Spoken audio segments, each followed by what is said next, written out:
ขัดแย้งระหว่างรัสเซียกับยูเครนนั้นที่เริ่มต้นตั้งแต่วันที่ 24 กุมภาพันธ์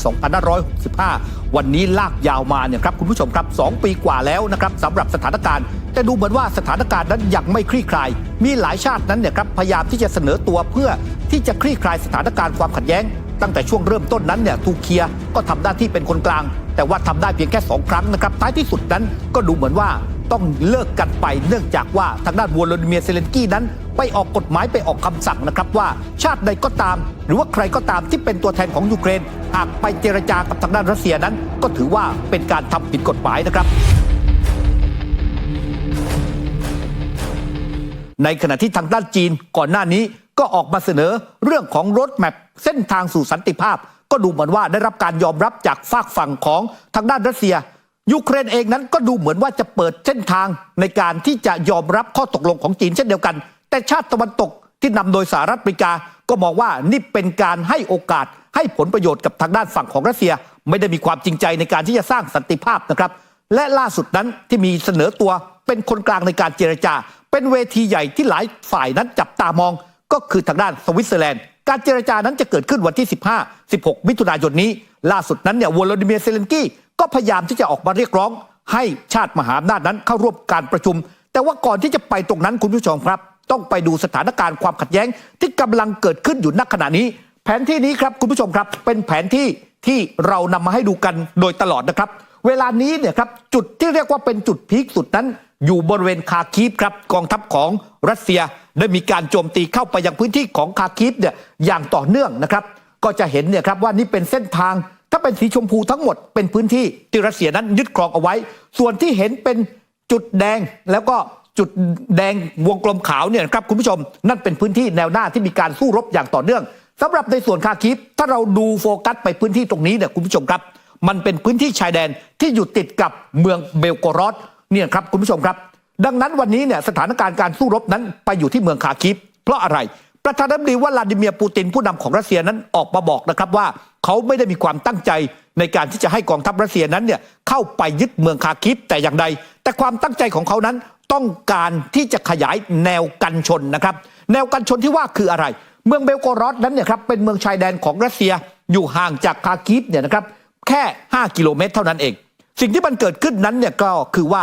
กองทัพของยูเครนนั้นมักจะใช้พื้นที่ตรงนี้นะครับโจมตีเข้าไปยังเบลโกรอดไม่ว่าจะเป็นคลังแสงคลังน้ำมันนะครับแล้วก็รวมถึงอาคารบ้านเรือนของพลเรือนในเบลโกรอดถูกโจมตีหลายครั้งด้วยกันตรงนี้เองครับทางด้านประธานาธิบดีวลาดิเมียร์ปูตินก็บอกว่ามันจำเป็นที่จะต้องขยายแนวกันชนนั่นหมายความว่าจะต้องไล่ทหารของยูเครนนั้นเนี่ยครับให้ถอยร่นไปทางตะวันตกมากขึ้นเรื่อยๆเพื่อที่จะทำให้พื้นที่แนวกันชนมันกว้างและไม่สามารถยิงนะฮะโดรนหรือว่าขีปนาวุธเนี่ยเข้าไปเมืองเบลโกรอดได้นั่นคือความตั้งใจดังนั้นสถานการณ์เนี่ยในช่วงสัปดาห์ที่ผ่านมานั้นก็ต้องบอกว่ามีการตอบโต้กันไปมาโดยเฉพาะเนี่ยในเมืองคาคีฟครับรัสเซียนั้นมีการยิงขีปนาวุธเนี่ยแล้วก็ไปตกที่ห้างแห่งหนึ่งสร้างความเสียหายพอสมควรมีผู้คนได้รับบาดเจ็บและเสียชีวิตเป็นจำนวนมากในขณะที่ฝั่งของยูเครนนั้นก็มีการตอบโต้นะครับซึ่งล่าสุดนั้นมีการรายงานข่าวว่ายูเครนนั้นได้มีการยิงจรวดหรือว่าขีปนาวุธเนี่ยครับเข้าไปยังพื้นที่ของลูฮานซึ่งเป็นพื้นที่ที่ทางด้านกองทัพรัสเซียนั้นยึดครองเอาไว้นะครับโดยเฉพาะการโจมตีเข้าไปยังพื้นที่ที่เป็นสนามบินรวมถึงโรงเรียนฝึกทหารนะครับก็สร้างความเสียหายแต่ยังไม่มีรายงานตัวเลขผู้บาดเจ็บหรือว่าเสียชีวิตจากเหตุการณ์ดังกล่าวนะครับนั่นคือการตอบโต้กันไปมาเป็นสถานการณ์ในปัจจุบันนี้ในขณะที่ทางด้านวโลดิเมียร์เซเลนสกี้ครับผู้นำของยูเครนเองนั้นได้เดินสายนะครับไปยังประเทศในสหภาพยุโรปหลายประเทศนะครับเดินทางไปที่สเปนเดินทางไปที่เบลเยียมไปเพื่ออะไรเพื่อไปขอความช่วยเหลือนะครับโดยล่าสุดนั้นเนี่ยเจ้าตัวนั้นไปที่สเปนแล้วก็ไปพบกับทางด้านประธานาธิบดีเปโตร ซานเชสผู้นำของสเปนนะครับโดยทางด้านวโลดิเมียร์เซเลนสกี้นั้นก็ได้มีการพูดคุยแล้วก็เรียกร้องเนี่ยให้สเปนนั้นให้การสนับสนุนพวกเขาซึ่งสเปนนั้นก็ตกปากรับคำนะครับในการที่จะสนับสนุนยูเครนโดยเฉพาะงบประมาณเนี่ยประมาณสัก$40,000 ล้านประมาณสัก$40,000 ล้านถ้าตีเป็นเงินไทยเนี่ยครับคุณผู้ชมครับในการที่จะจัดหาระบบป้องกันภัยทางอากาศโดยเฉพาะเจ้าแพทริออตนะครับมีการรายงานจากสื่อมวลชนของสเปนบอกว่าสเปนนั้นจะจัดหาแพทริออตให้ถึง12 ระบบด้วยกันนอกจากนั้นยังมีเรื่องของกระสุนนะครับเรื่องของโดรนต่างๆที่จะมีการจัดหาให้กับทางด้านฝั่งของยูเครนแต่ไม่ได้มีการยืนยันนะครับว่าการจัดหานั้นเนี่ยจะมีการจัดส่งเมื่อไหร่หลังจากนั้นครับทางด้านฝั่งของ วโลดิเมียร์เซเลนสกี้นั้นก็เดินทางไปที่ประเทศเบลเยียมครับไปที่เบลเยียมนั้นก็ไปเจอกับนายกรัฐมนตรีของเบลเยียมเช่นเดียวกันและสิ่งที่ทั้งสองนั้นมีการลงนามนั่นก็คือว่าเบลเยียมนั้นตกปากรับคำกับทางด้านวโลดิเมียร์เซเลนสกี้ครับว่าจะมีการจัดหาเครื่องบินรบโดยเฉพาะเครื่องบิน F-16 เนี่ยให้กับยูเครนจำนวน30ลำด้วยกันแต่ว่า30ลำนั้นเนี่ยไม่ใช่บอกว่าให้แล้วเนี่ยจะได้เลยนะครับเบลเยียมบอกว่าจะมีการทยอยจัดส่งชุดแรกนั้นอาจจะส่งได้เนี่ยภายในปลายปี2567นะครับแต่ว่าหลังจากนั้นเนี่ยคุณผู้ชมครับเขาจะสามารถเนี่ยครับจัดส่งให้ได้อีกทีเนี่ยหรือว่าจบทั้ง30ลำเนี่ยก็คือในช่วงปลายปี2571นะครับนั่นก็คือหมายความว่าอีก4ปีถึงจะได้เครื่องบินรบเนี่ยครบจำนวน30ลำก่อนหน้านี้เนี่ยครับมีทางด้านเนเธอร์แลนด์แล้วก็เดนมาร์กเคยตกปากรับคำว่าจะส่งเครื่องบินรบให้กับทางด้านยูเครนแต่จนถึงตอนนี้ก็ยังไม่เป็นแบบนั้นนะครับยังไม่สามารถที่จะจัดส่งเครื่องบินรบให้กับทางด้านยูเครนได้นะครับในขณะที่ฝั่งของยูเครนเองนั้นมีความคืบหน้าครับปัจจุบันนั้นเนี่ยบอกว่าต้องการเครื่องบินรบเนี่ย120 ถึง 130ลำด้วยกันเซเลนสกี้บอกแบบนี้แต่นักบินยูเครนตอนนี้เนี่ยที่ไปฝึกขับเครื่องบิน F-16 เนี่ยมีเพียงแค่12คนจะเอาเครื่องบิน130ลำนะครับก็ไม่รู้ว่าจะเอาไปทำอะไรอย่างไรแต่ว่าจะได้แบบนั้นหรือไม่นั้นก็คงจะต้องรอดูกันนอกจากนั้นแล้วครับวโลดิเมียร์เซเลนสกี้นั้นออกมาเรียกร้องครับตอนนี้บอกว่าสิ่งที่เขาอยากจะเห็นนั่นก็คือต้องการเห็นผู้นำโดยเฉพาะเนี่ยครับผู้ที่มีอิทธิพลในโลกนี้ไม่ว่าจะเป็นประธานาธิบดีโจไบเดนผู้นำของสหรัฐและประธานาธิบดีสีจิ้นผิงผู้นำของจีนนะครับเข้าร่วมเวทีสันติภาพที่จะจัดขึ้นวันที่16 มิถุนายนนี้ที่ประเทศสวิตเซอร์แลนด์นะครับซึ่งก่อนหน้านี้มีหลายชาติที่ตอบรับอยากจะเข้าร่วมประชุมแต่ดูเหมือนว่าทางด้านสีจิ้นผิงกับโจไบเดนนั้นเมินเวทีนี้นะครับไม่อยากเข้าร่วมประชุมด้วยก็คงจะต้องรอดูทางด้านวโลดิเมียร์เซเลนสกี้นั้นเนี่ยครับมีธงครับคุณผู้ชมครับว่าในการ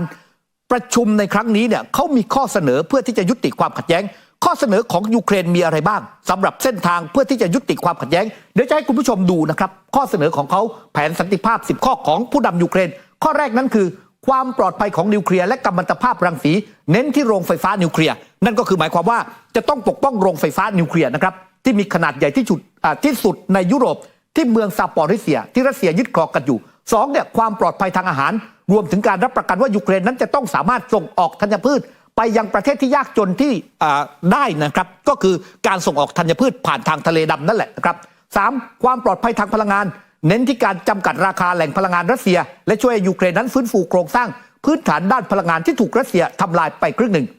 4นะครับการปล่อยตัวนักโทษและผู้ถูกเนรเทศทุกคนรวมทั้งนักโทษสงครามและเด็กๆที่ถูกเนรเทศไปที่รัสเซียนั้นจะต้องส่งกลับมาทั้งหมดนะครับ5ฟื้นฟูสภาพทางดินแดนของยูเครนและการยึดมั่นในกฎบัตรสหประชาชาติของรัสเซีย6เนี่ยรัสเซียจะต้องถอนกำลังและยุติการใช้ความรุนแรงและก็ฟื้นฟูชายแดนยูเครนรัสเซียนะครับข้อที่7นั้นเนี่ยครับ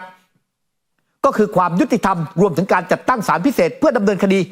อาชญากรรมสงครามของรัสเซียนะครับ8ปกป้องสิ่งแวดล้อมป้องกันการทำลายสิ่งแวดล้อมโดยมนุษย์นะครับ9การป้องกันไม่ให้เกิดความขัดแย้งรุนแรงบานปลายและ10การยืนยันการยุติสงครามรวมทั้งเอกสารที่ลงนามโดยฝ่ายที่เกี่ยวข้องข้อที่สำคัญครับคุณผู้ชมครับข้อที่6กับข้อที่7ครับข้อเสนอนี้ที่รัสเซียนั้นไม่เห็นด้วยข้อที่6ก็คือการถอนทหารนะครับซึ่งรัสเซียบอกโดยประธานาธิบดีวลาดิเมียร์ปูตินนั้นยืนยันมาโดยตลอดนะครับว่า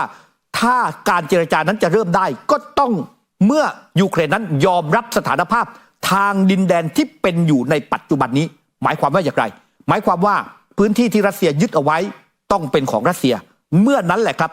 รัสเซียถึงจะยอมเจรจาและที่สำคัญก็คือการที่จะไปดำเนินคดีนะครับกับบรรดา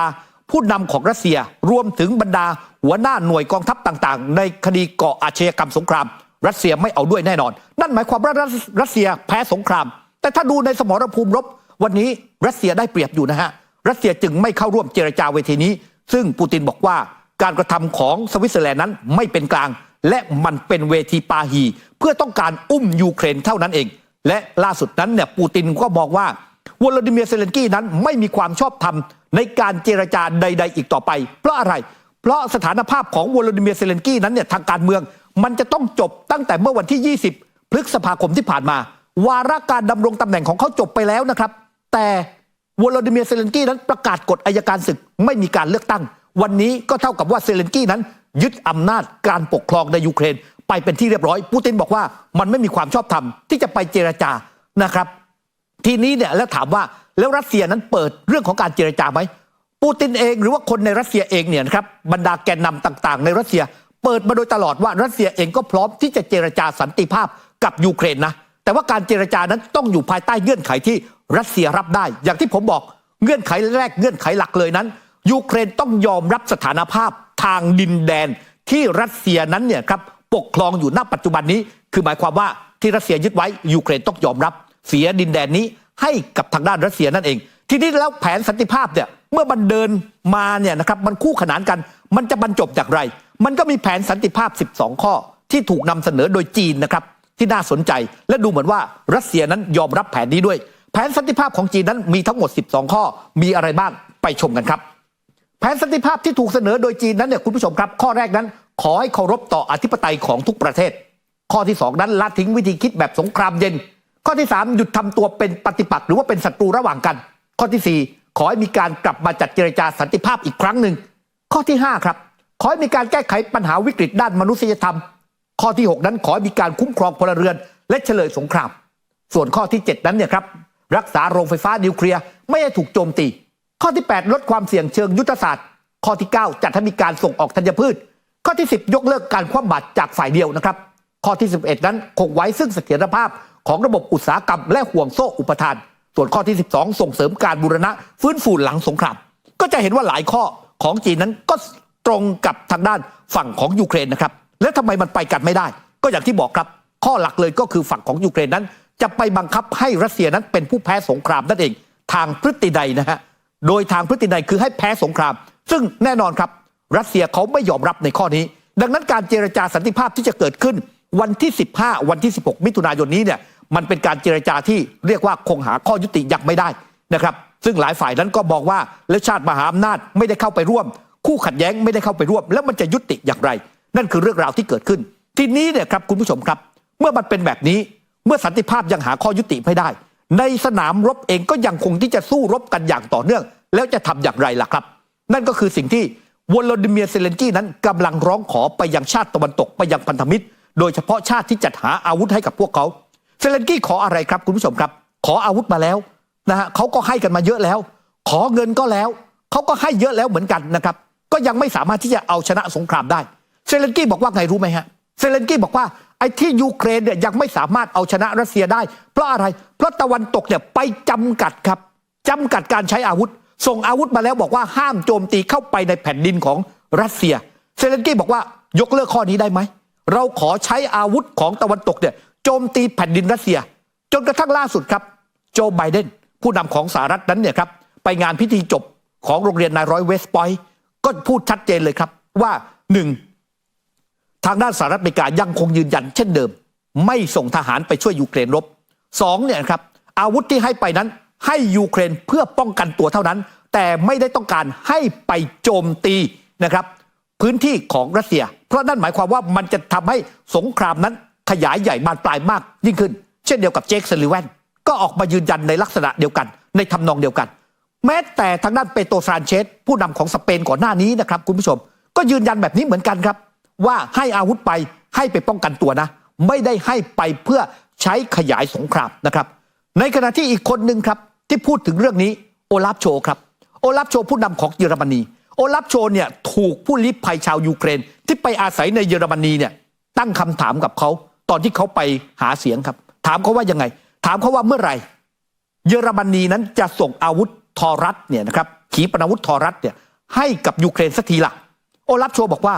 เราไม่ส่งฮะเราไม่ส่งเพราะอะไรทอรัสนั้นเป็นขีปนาวุธเนี่ยครับที่คล้ายๆกับเจ้าสตอร์มชาโดของอังกฤษครับแต่พิสัยทำการมันไกลกว่าที่ไม่ส่งเนี่ยนะครับโอลาฟโชบอกว่าเราหวั่นวิตกกังวลว่าเอาเจ้าทอรัสไปเนี่ยยูเครนจะเอาไปโจมตีเข้าไปยังดินแดนของรัสเซียนั่นข้อหนึ่งครับข้อที่2ครับทอรัสนั้นเนี่ยถ้าจะเอาไปใช้งานทางด้านโอลาฟโชบอกว่ามันต้องใช้ทหารของเยอรมนีเนี่ยไปควบคุมสั่งการครับเพราะเขาไม่เชื่อฝีมือของทหารยูเครนว่าจะควบคุมเจ้าทอรัสได้ดังนั้นเมื่อเอาทหารเยอรมนีไปควบคุมนั่นหมายความว่าเยอรมนีนั้นกำลังกระโดดลงไปในเวทีของความขัดแย้งนะครับซึ่งตรงนี้เองเนี่ยโอลาฟโชบอกว่าไม่ทำและเราจะไม่ส่งให้นะครับในขณะที่ทางด้านวิกเตอร์ออร์บานครับผู้นำของฮังการีนั้นออกมาบอกเลยว่า วันนี้นาโต้เองเนี่ยพยายามพูดถึงเรื่องของความกลัวที่มีต่อรัสเซียบอกว่ารัสเซียนั้นเป็นภัยคุกคามแล้วเขาบอกว่าการนาโต้พูดแบบนี้เนี่ยมันจะมีโอกาสทำให้ความขัดแย้งบานปลายและมันจะทำให้เกิดสงครามนิวเคลียร์ได้ในอนาคตเขาเลยประกาศเลยครับว่าฮังการีจะไม่เอาตัวเองนั้นเข้าไปยุ่งกับสถานการณ์ความขัดแย้งโดยเฉพาะทางด้านทหารที่เกี่ยวข้องกับนาโต้เช่นเดียวกับทางด้านมัตติโอ ซัลวินีนะครับอีกคนหนึ่งซึ่งเป็นรองนายกรัฐมนตรี